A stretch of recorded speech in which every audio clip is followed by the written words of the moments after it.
Good afternoon, folks. Frank Zavilla here, Zor Capital, 11:39 Eastern Time. I want to talk about NBIS. Interesting situation as they report tomorrow in the morning.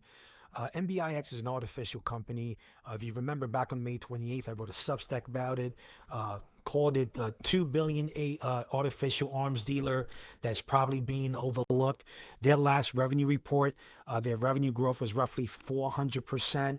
They are an NVIDIA partner for the Blackwell Dynamo chips. They got $1.4 billion in cash. That's been increasing over the last couple of years. They're looking to spend $2 billion this year in CapEx for next year. The bottom line is that there's a good shot the company's going to become profitable for the first time in a long time. And what's interesting is that this stock has been holding up extremely well, although the NASDAQ over the last couple of days has been declining, right? So this stock has shown relative strength. Over the last month or so, it's been teasing a lot because every time the stock wants to break out, it comes right back in. Like, for example, right over here, right over here, right over here, and then right over here. But with earnings tomorrow, what's caught my attention is the option activity before the reporting of their earnings. Someone bought 2,054 calls for $4.10.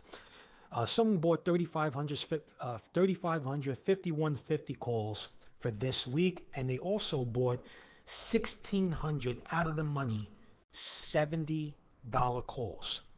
On 7/23, someone sold the November 40 puts to open. They also sold 1,000 January 35 puts to open. They sold 1,000 February 2026 35 puts to open, and they sold 900 of the March 35 puts, right?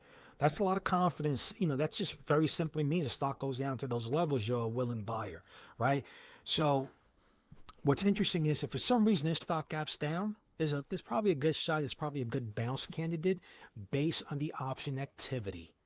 Now, again, it's an interesting situation. The earnings make it a wild card, but this is definitely a stock that you want on your radar for tomorrow morning. So trading well and be well.